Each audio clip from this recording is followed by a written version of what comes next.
তোকে আজ মেরেই ফেলবো আমি। তুই আমার হাত থেকে আর বাঁচতে পারবি না। না না, তুমি এটা করতে পারো না, প্লিজ। তুমি তুমি এরকম করতে পারো না। নিশ্চয়ই পারি। কে ওখানে? তুমি আমার সঙ্গে যা করেছো তারপরে তো আমি নিশ্চয়ই করব। কে ওখানে?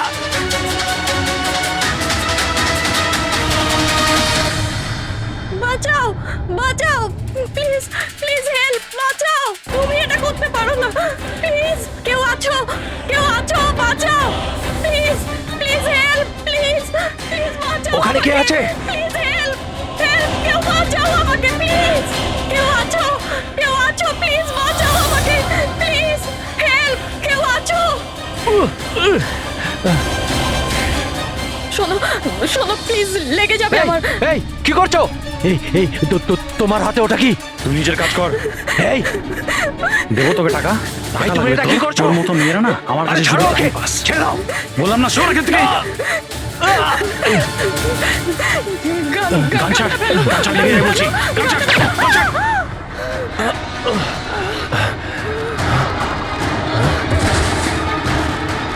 এই গুলি করে দিলে,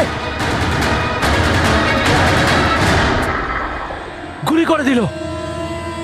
হ্যাঁ, খুন খুন করেছে, খুন করে দিয়েছে পুলিশ, খুন করেছে পুলিশ। এই আরেকটা গুলি কে চালালো?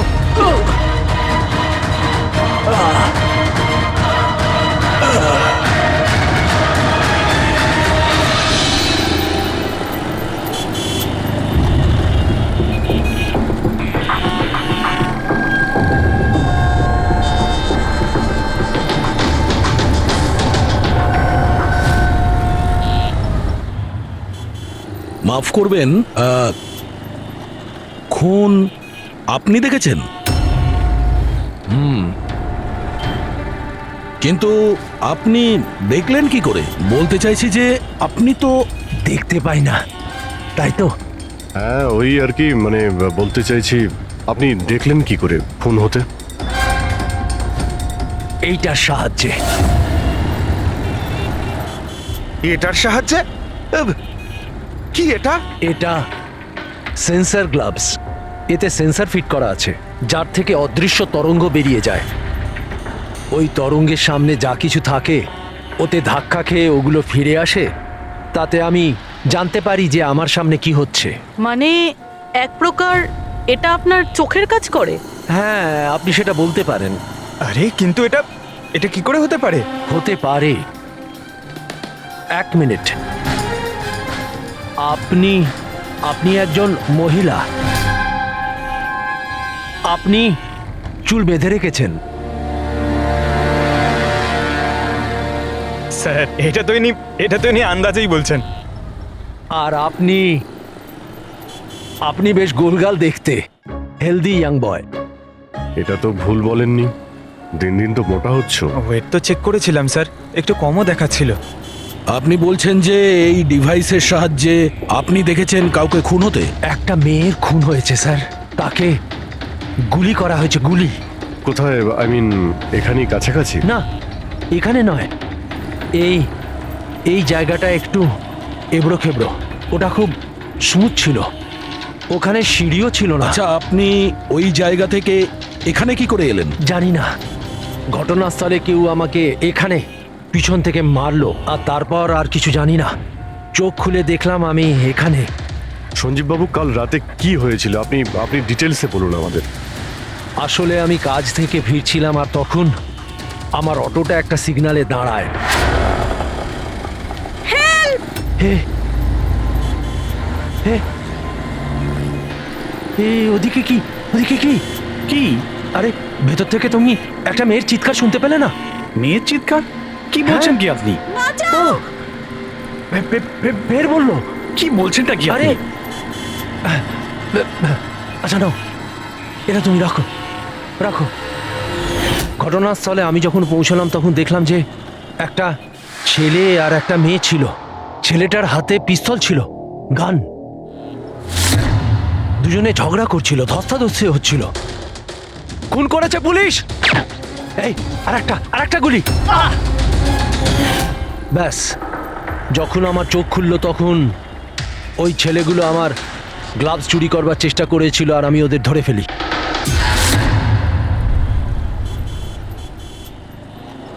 আর আপনি অজ্ঞান হয়ে যাওয়ার পরে খুনি আপনাকে এখানে নিয়ে এসছে আর এখানে ফেলে পালিয়ে গেছে। হ্যাঁ, হতে পারে। আচ্ছা, ওই জায়গাটা কোথায় যেখানে মেয়েটার গুলি লেগেছিল? না স্যার, আমি জানি না। আচ্ছা, আন্ধারিতে ওই অটো যে সিগন্যালে দাঁড়িয়েছিল, যেখানে আপনি মেয়েটার চিৎকার শুনেছিলেন, সেই জায়গাটা জানেন আপনি? মনে আছে? আই অ্যাম সরি, আমি এ ব্যাপারে আপনাদের হেল্প করতে পারবো না। ইটস ওকে, ইটস ওকে, আপনি চিন্তা করবেন না, আমরা ওই জায়গাটার খোঁজ নিয়ে নেব। কিন্তু কি করে? ওই অটো ড্রাইভারকে জিজ্ঞাসা করব। এত বড় শহরে ওই ড্রাইভারকে আপনি কোথায় খুঁজে পাবেন স্যার? পেয়ে যাব। ওদের নেটওয়ার্ক খুবই ফাস্ট, সারা শহরে ছড়িয়ে আছে, পেয়ে যাব।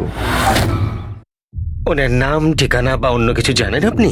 ও ও টুপি পরেছিল আর পুরনো গান শুনছিল 90-এর দশকের। আর ওর অটোতে আগুন নেভানোর যন্ত্রও লাগানো ছিল। আর হ্যাঁ, ওর কথাবার্তা দেখে মনে হচ্ছিল ও উত্তর ভারতে থাকে। হ্যালো, কি? উত্তর ভারতের লোক? পুরনো গান শোনে, আবার টুপিও পরে, আগুন নেভানোর যন্ত্রও আছে ওর অটোতে। ঠিক আছে, দেখছি।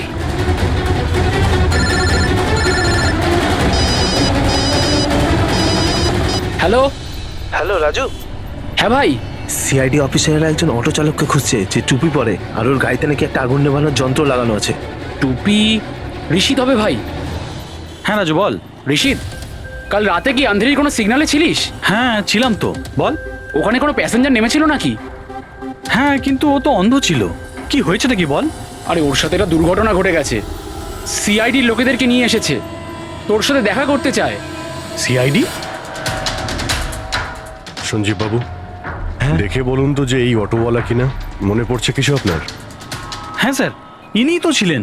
হ্যাঁ, এই ছেলেটা। স্যার, আমি কিছু করিনি স্যার, আমি কোনো চিৎকার শুনিনি স্যার।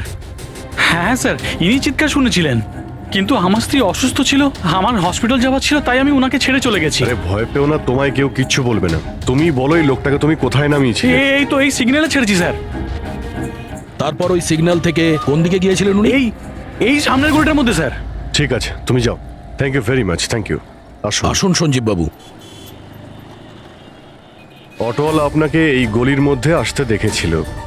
এখানে দুটো রাস্তা আছে, একটা এটা আর একটা ওটা।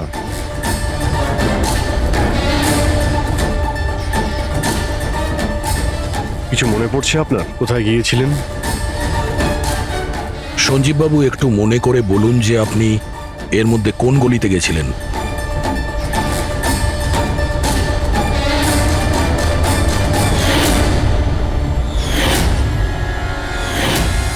একটা পাখির মতো দেখতে মূর্তি ছিল।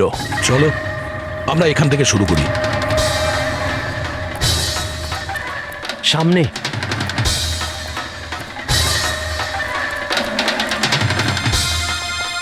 স্যার এই দেখুন। সঞ্জীব বাবু, দেখ। গুড।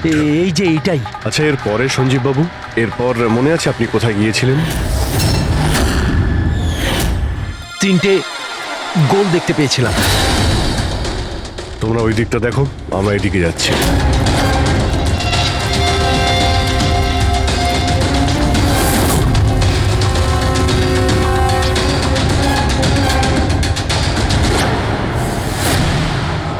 স্যার,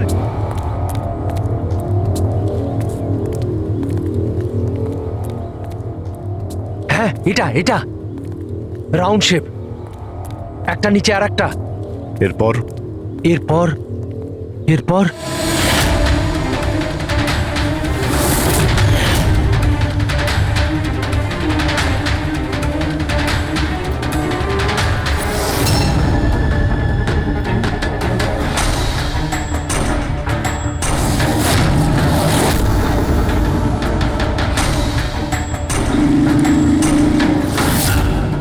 এদিকে এদিকে, এই যে। সাবধানে।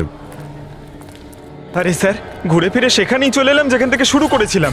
আরে সেই জন্যই তো উনি চিৎকার শুনতে পেয়েছিলেন।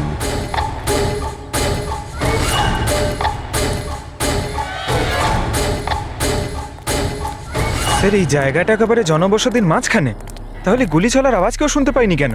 কারণ গানে সাইলেন্সার লাগানো ছিল।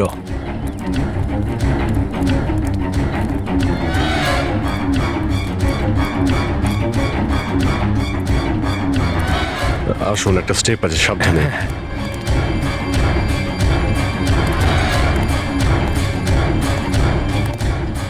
না না, ঠিক আছে।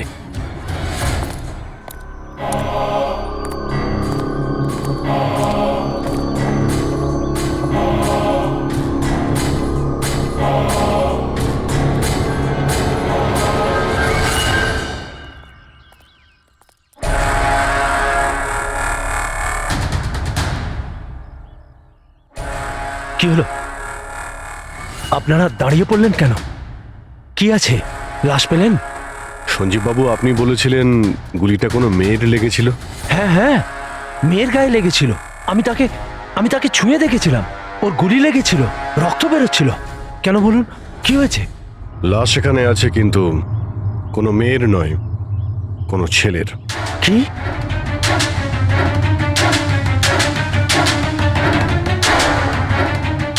He is dead. মনে হচ্ছে সেই যে ওই মেয়েটাকে মারার চেষ্টা করেছিল। স্যার, ওনার কথা অনুযায়ী এখানে দুটো গুলি চলেছিল। হয়তো হয়তো এই দ্বিতীয় গুলিটায় মারা গেছে।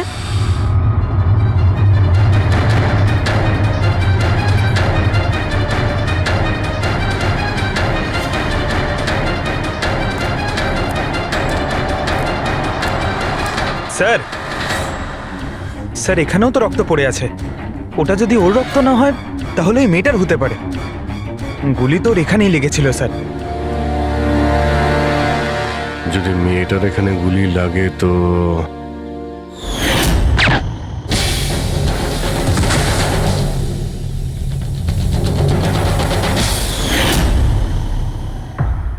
আপনি বললেন যে আপনার মাথায় পিছন থেকে কেউ মেরেছিল, তো সেটা দ্বিতীয় গুলি চলার পরে আপনার লেগেছিল নাকি সেটা চলার আগে? না না, দ্বিতীয় গুলিটার পর মেরেছে। স্যার কি হচ্ছে এসব? কিছু বুঝতেই পারছি না। স্যার, রক্ত তো অনেক বেরিয়েছে। ওই মেয়েটা নিশ্চয়ই আহত। স্যার, না তো কোনো মোবাইল পেয়েছি, না ওয়ালেট, কোনো আইডেন্টিফিকেশন নেই।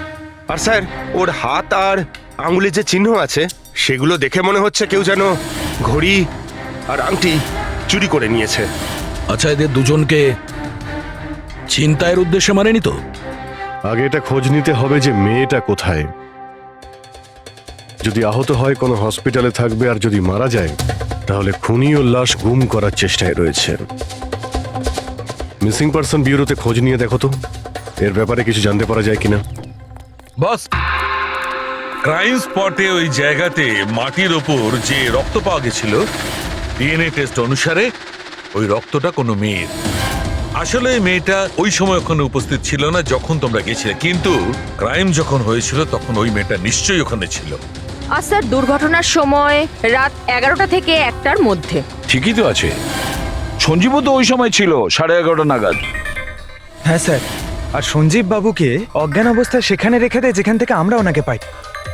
আরো একটা কথা স্যার, দুটো গুলি চলেছিল, মেয়েটার গুলি লেগেছিল আর ও ওখানেই অজ্ঞান হয়ে পড়ে গেছিল সঞ্জীব বাবুর কাছেই। তারপরে স্যার দ্বিতীয় গুলিটা করা হয়েছিল যেটা ছেলেটার লেগেছিল। তার মানে সঞ্জীব বাবু ছাড়াও ওখানে আর কেউ ছিল যে ওই আহত মেয়েটাকে ওখান থেকে নিয়ে গিয়েছিল আর সঞ্জীব বাবুকে ওই ফুটপাতে ফেলে গেছিল। স্যার, আমি আশেপাশের এলাকায় খোঁজ নিয়েছি। ওখানে কেউই কোনো ছেলে এবং মেয়েকে আসতে বা কোনো আহত মেয়েকে ওখান থেকে যেতে দেখেনি। আচ্ছা, সালুকে একটা কথা বলো, যদি খুনি সঞ্জীবকে ক্রাইম সিন থেকে তুলে নিয়ে গিয়ে ওখানে যেখানে আমরা ওকে পাই, তাহলে হতে পারে ওই লোকটার কোনো ট্রেসেস সঞ্জীবের পোশাকে আছে। খোঁজ নিতে পারবে কে ছিল সে? অবশ্যই খোঁজ দিতে পারবো। তাহলে খোঁজ নাও।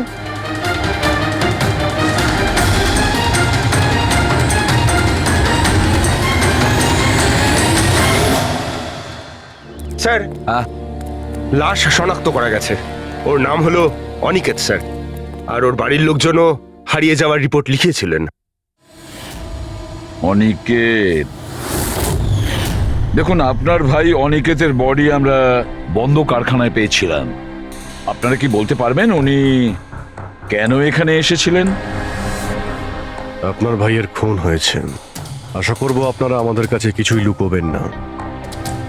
যদি আপনারা সত্যি না বলেন তাহলে আমরা তো খুনিকে ধরতেই পারবো না। স্যার এরকম কিছু নয় স্যার, গত কয়েকদিন ধরে খুবই অদ্ভুত বিহেভ করছিল। অদ্ভুত মানে? প্রায় বাইরে থাকতো স্যার, সারাদিন। আমরা অনেকবার জিজ্ঞাসা করার চেষ্টা করেছি, কিন্তু কিচ্ছু বলতো না। গতকাল সকালেও 11টা নাগাদ চলে গেছিল। কোথায় গেছিল কিচ্ছু বলেনি। সারা দিন ধরে স্যার ঘরে ফেরেনি। সকালে উঠে দেখি সারা রাতেও বাড়ি ফেরেনি। তারপরে গিয়ে আমি পুলিশের কাছে কমপ্লেন করি। তো সারাটা দিন ফোনে কোনো কথা হয়নি?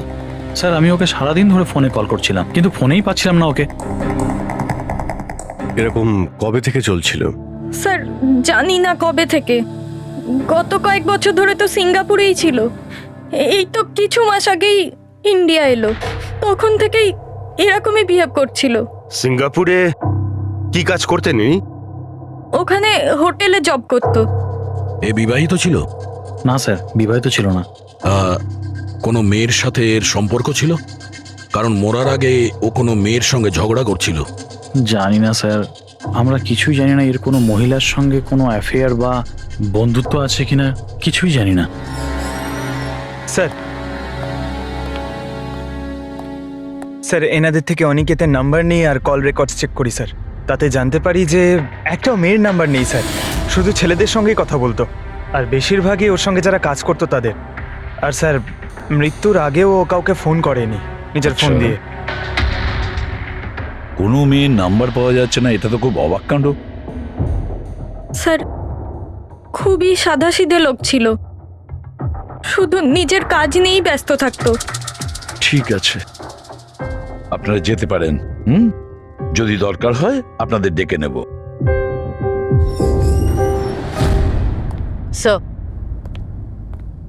স্যার কালকে কারখানায় যাওয়ার আগেই অনিকেত সারা দিন একই জায়গায় ছিল। কোন জায়গায়? Sir coffee shop. স্যার এর ক্রেডিট কার্ডের বিল থেকে এটা প্রমাণিত হয় যে এ সারা দিন ওই কফি শপে ওর ক্রেডিট কার্ড সোয়াইপ করেছিল। হ্যাঁ স্যার, ওর ফোনের লাস্ট লোকেশন ওই কফি শপই ছিল। কোন কফি শপ ছিল ওটা? Pillow coffee shop. যাও ওই পিলো কফি শপে আর খোঁজ নাও ও সারাদিন বসে কি করছিল। স্যার,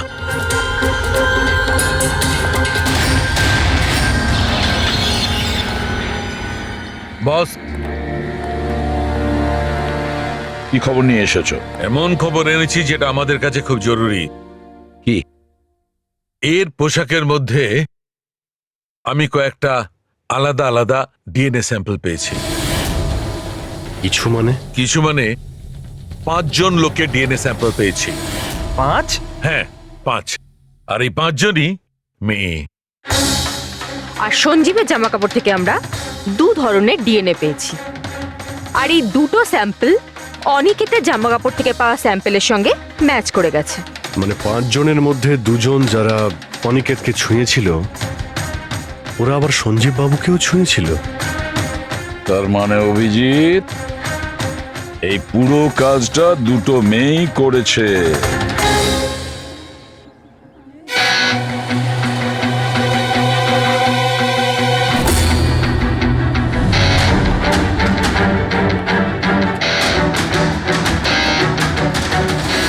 আচ্ছা এই ছবিটা দেখুন, আপনি একে চেনেন? কালে সারাদিন এখানে আপনার ক্যাফেতেই ছিল। হ্যাঁ স্যার, এই কালকে সারাটা দিন এখানেই ছিল, আর রাতে এই ধরুন 10:30 আশেপাশে এখান থেকে বেরিয়েছিল। এ একা ছিল নাকি এর সাথে আরো কেউ ছিল? নিতু, এদিকে একটু এসো। এই ফটোটা একটু দেখো, এই কালকে এখানেই ছিল না? এনাদেরকে এটা বলো যে কালকে একা ছিল না, কারোর সাথে ছিল। ইনি তো অনিকেত। ইনি কখনো একা আসতেন না, সবসময় ভিড় নিয়ে আসতেন, মহিলা আর মেয়েদের ভিড়। আর শুধু কালই নয়, ইনি আমাদের রেগুলার কাস্টমার, প্রায়ই এখানে আসেন। আচ্ছা ও রোজ একই মেয়ের সাথে আসতো না আলাদা আলাদা? আলাদা আলাদা আসতো স্যার, আর দিনে কম করে 3 থেকে 4 জন। খুবই পাকা খেলোয়াড় ছিলেন ইনি। একবার তো আমি ওনাকে জিজ্ঞাসাও করেছিলাম যে এতগুলো মেয়ের সাথে বন্ধুত্বটা হলো কি করে। তো উনি আমাকে বলেছিলেন যে ওনার মোবাইলে একটা অ্যাপ আছে, কোনো ডেটিং অ্যাপ।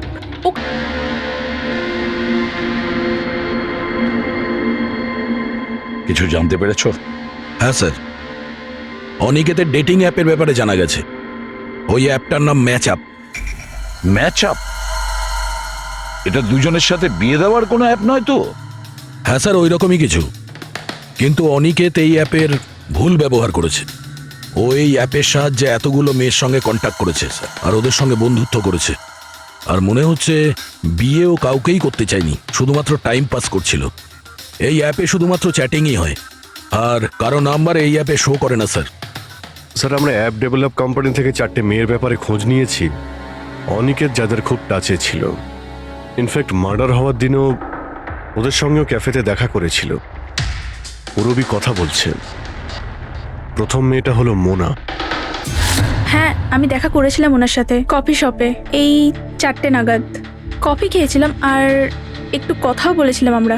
তারপর আমাকে বেরোতে হলো, আমার কিছু আর্জেন্ট কাজ ছিল। স্যার, এ বলছে যে কফি শপের পরে ও বিউটি পার্লারে গিয়েছিল, আর ওখান থেকে একটা মুভির প্রিমিয়ারে।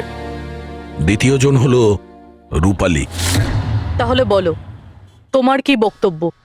ও অনেক দিন ধরে আমার পিছনে পড়েছিল, খালি বলতো দেখা করো দেখা করো। ভীষণই বোরিং ছিল, আই টেল ইউ। ওর সাথে 1 কাপ কফি যে আমি কিভাবে খেয়েছি, আর কফিটা শেষ হওয়ার সাথে সাথেই আমি ওখান থেকে বেরিয়ে গেছি। ও বলেছিল স্যার ও অনিকেতের সঙ্গে 6টার সময় দেখা করেছিল, আর তারপরও ফ্যামিলি ফাংশন অ্যাটেন্ড করতে আন্ধেরি গিয়েছিল। আর তৃতীয় অঞ্জু স্যার। ওর সাথে তো সময়টা বুঝতেই পারিনি। কত ভালো ভালো কথা বলতো, আপনি জানেন আমরা সেদিন কত কথা বললাম। হঠাৎ করে ও বললো ওকে কোথাও যেতে হবে। আমরা ডিসাইড করলাম যে আমরা আবার দেখা করব, আর তারপর চলে গেল। এই মেয়েটা কফি শপ থেকে বাইরে বেরই হয়নি। এর স্টেটমেন্ট অনুযায়ী ও কফি শপেই বসেছিল কফি শপ বন্ধ হওয়া পর্যন্ত, 12টা অবধি। স্যার, এদের স্টেটমেন্ট আমরা ক্রস চেক করেছি, ঠিকই বলছে। স্যার, সঞ্জীববাবু বলছেন কোনো মেয়ের গুলি লেগেছিল। এদের 3 জনকে চেক করা হলো, কিন্তু কোনো আঘাতের চিহ্ন নেই। তোমরা তো 4টে মেয়ের কথা বলেছিলে, তাহলে চতুর্থ মেয়েটি গেল কোথায়? স্যার, 4 নম্বর মেয়েটা হলো এরিকা। আমরা এই অ্যাপের সাহায্যে ওর সঙ্গে কন্ট্যাক্ট করার চেষ্টা করেছিলাম, কিন্তু ও কোনো রেসপন্স করেনি। তাহলে এক কাজ করো, ওই মেয়েটার সঙ্গে গিয়ে দেখা করো।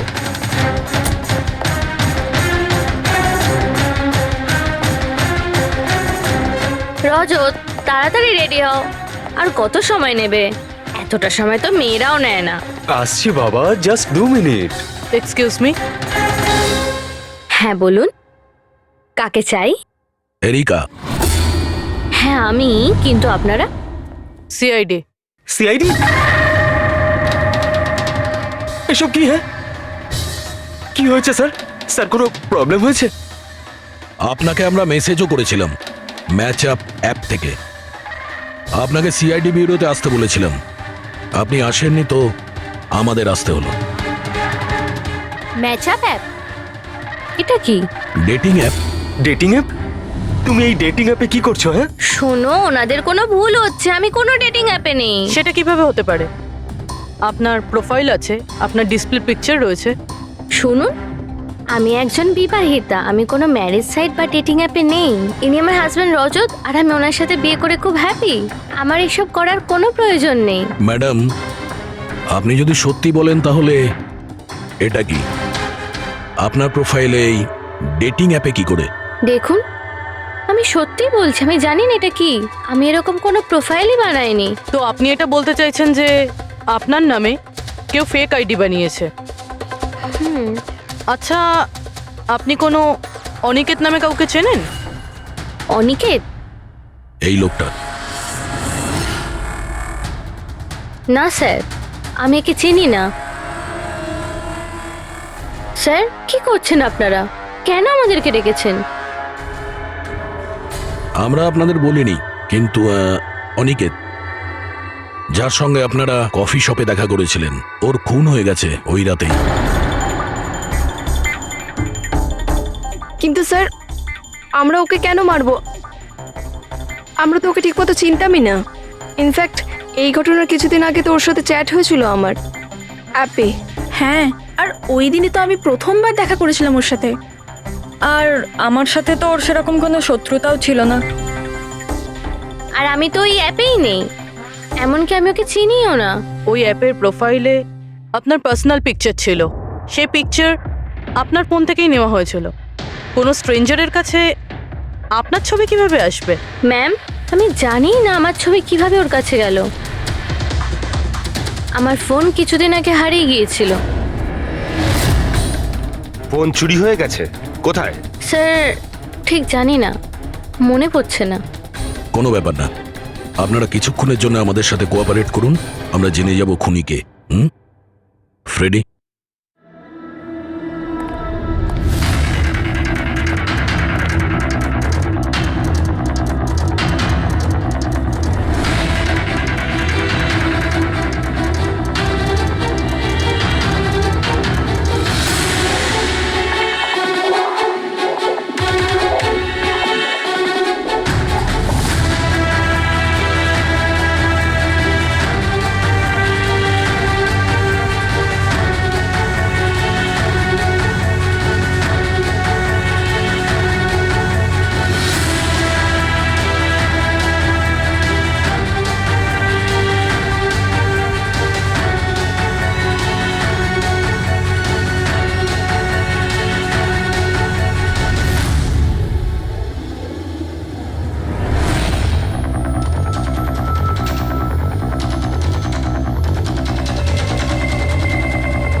সঞ্জীব বাবু, এদের মধ্যে কেউই না যে ওদিন ঘটনাস্থলে ছিল? এদের মধ্যে কেউ নয়। ঠিক আছে, আপাতত আপনারা যেতে পারেন। Thank you.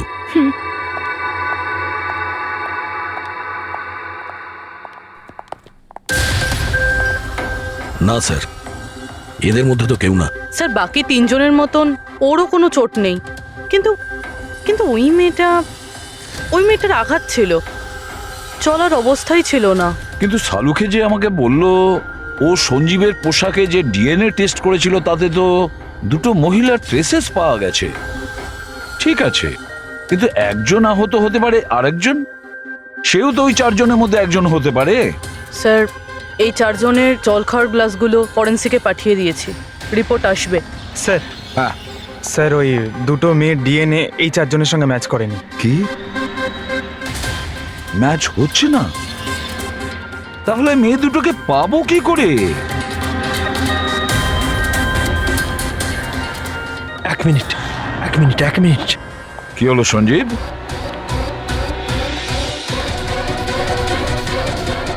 এসিবি স্যার, আমি এই গন্ধটা চিনি।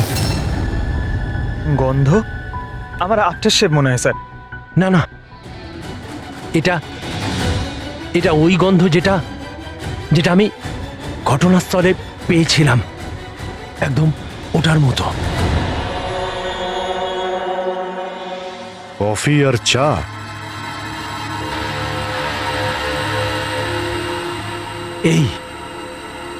এই গন্ধটা ঘটনাস্থলে, এই গন্ধটাই ছিল।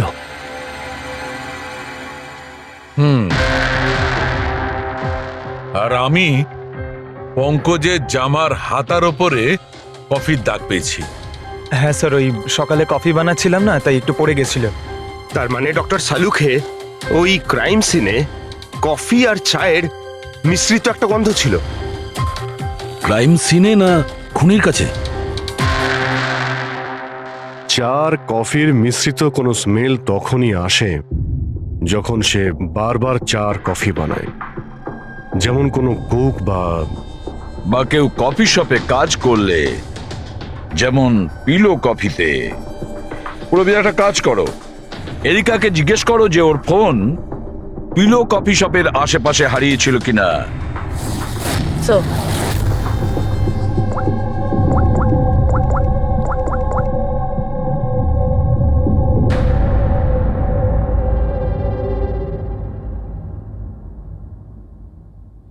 স্যার হ্যাঁ স্যার ওনার ফোন ওখানেই হারিয়েছিল, ওই কফি শপে।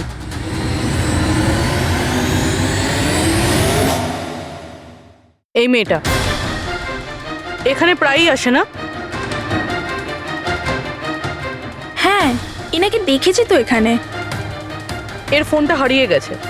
তো এর ফোনটা যখন হারিয়েছিল, এখানে ডিউটিতে কে ছিল?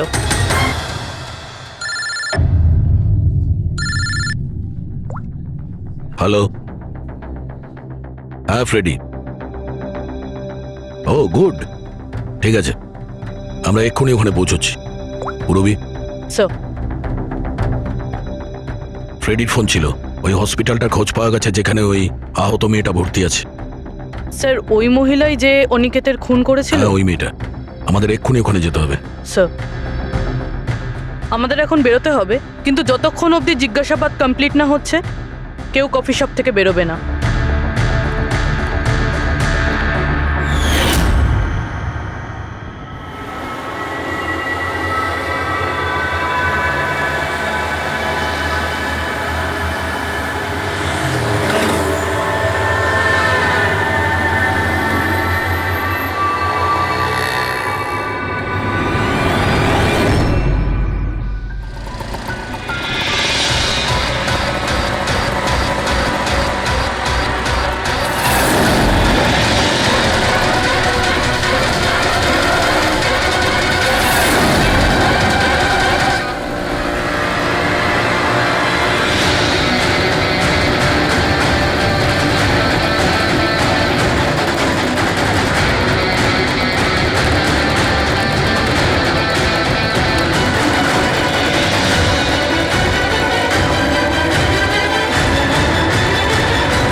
এক্সকিউজ মি, আমি এক্ষুনি আমার বোনকে ডিসচার্জ করাতে চাই।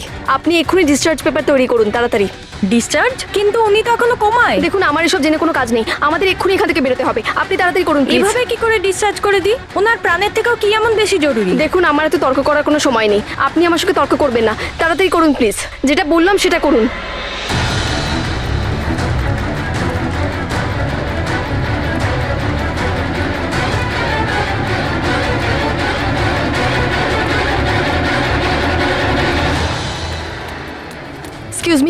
এক্সকিউজ মি, আমার দিদি স্বপ্নাকে এক্ষুনি ডিসচার্জ করাতে হবে, এক্ষুনি। ওর বিলের টোটাল অ্যামাউন্টটা বলবেন প্লিজ। Excuse me. মনে হয় খুব তাড়া আছে তোমার।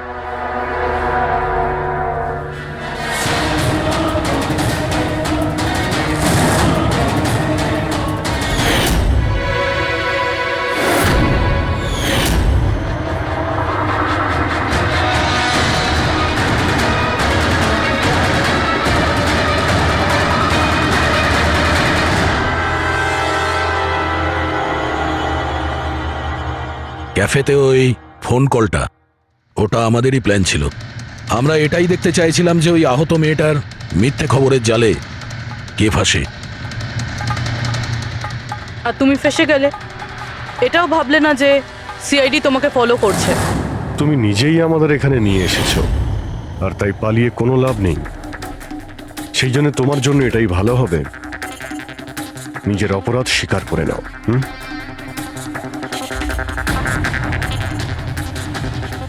অনিকেত আমার দিদিকে জীবন্ত অবস্থাতে মেরে ফেলেছিল। ওদের সিঙ্গাপুরে দেখা হয়েছিল, আর ওখানেই আমার দিদিকে বিয়ের মিথ্যে প্রতিশ্রুতি দিয়েছিল। ওরা এঙ্গেজমেন্টও করে নেয়, আর তারপরে বিয়ের কথা বললেই ও এড়িয়েই যেত। আমার দিদি যখনই বিয়ের ডেট ফিক্স করার কোনো কথা তুলতো, তখন সবসময় কোনো না কোনো অজুহাত দিতে শুরু করতো। আর এই ধরুন 6 মাস আগে ও বলল যে ওর মা নাকি খুব অসুস্থ, আর ওর মায়ের চিকিৎসার জন্য টাকার দরকার। আর আমার দিদি নিজের জীবনের সব সেভিংসটা দিয়ে দিয়েছিল। আর ও বলল যে ও সিঙ্গাপুর থেকে ফিরে এসেই আমার দিদিকে বিয়ে করবে। আর টাকা পয়সা নিয়ে অনিকেত সিঙ্গাপুর থেকে মুম্বাই আসে। হ্যাঁ, স্বপ্ন ওর অপেক্ষা করতে থাকলো, আর সেটাও পুরো 3 মাস ধরে। তারপরে একদিন আমি দেখলাম যে ও মুম্বাইয়ের ওই ক্যাফেতে ছিল, তাও আবার অন্য মেয়েদের সাথে। তার মানে ও স্বপ্নাকে বিয়ে করতেই চায়নি? না, ও স্বপ্নাকে ঠকাচ্ছিল। ও স্বপ্নার ইনকাম করা টাকা অন্য মেয়েদের পেছনে ওড়াচ্ছিল। আর আর ওর মাও কিন্তু অসুস্থ ছিল না, কারণ ওর তো কোনো মাই ছিল না। ওর মা তো অনেকদিন আগেই মারা গেছিলেন। তাই তুমি প্রতিশোধ নেওয়ার একটা প্ল্যান করলে। স্বপ্না তো আমার কোনো কথা বিশ্বাস করতে চাইতোই না। ওর ভালোবাসায় অন্ধ হয়ে গেছিল। ওর প্রমাণের দরকার ছিল। তাই অনিকেতের সত্যিটা সামনে আনার জন্য আমি এরিকার ফোন চুরি করি, আর ওর নাম দিয়েই আমি ম্যাচআপ অ্যাপে ওর ফেক প্রোফাইল তৈরি করি, আর অনিকেতের সঙ্গে চ্যাটিং করতাম। আর ও ইজিলি আমার ফাঁদে পড়ে যায়। তারপরে আমি ওকে ওই ফ্যাক্টরিতে আসতে বলি, আর তার সাথে স্বপ্নাকেও আসতে বলি, যাতে ও নিজের চোখে সব কিছু দেখতে পাক। কিন্তু ওই দিন যখন আমি ওখানে গেছিলাম, তখন আমি দেখলাম যে... এটা কি করছো তুমি? হিসেবটা শেষ করে দিচ্ছি। তুমি আমার সাথে যা করেছো তারই শাস্তি এটা। আমি সব জানি তুমি আমার টাকা কোথায় কোথায় খরচ করেছো, আর কত মেয়ের জীবন তুমি নষ্ট করবে। Aniket, please drop the gun. Aniket please, টাকা চাই তোর? তুমি এটা কি করছো? বেরো এখান থেকে, চুপচাপ বেরো এখান থেকে। আরে ছাড়ো ওকে, ছেড়ে দাও। ওকে বললাম না বেরো এখান থেকে।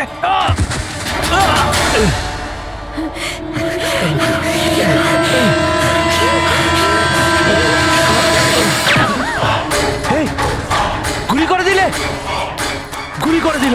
হ্যাঁ, খুন খুন করে দিয়েছে পুলিশ। এই, আরেকটা গুলি কে চালালো? আরেকটা গুলি চালিয়েছে পুলিশ।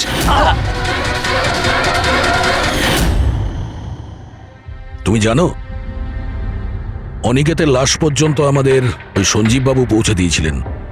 উনি দেখতে পান না, কিন্তু ওনার ওই সংবেদনশীল দস্তানা, সেন্সিটিভ গ্লাভস, চোখের থেকে কম না। প্রতিশোধ নেওয়ার জন্য তুমি অনিকেতকে খুনই করে দিলে, কিন্তু এখন তো সারা জীবন জেলেই কাটবে। আর তোমার বোন স্বপ্না, যার জন্য তুমি এই সব করলে, সে তো আগে থেকেই কোমাতে রয়েছে।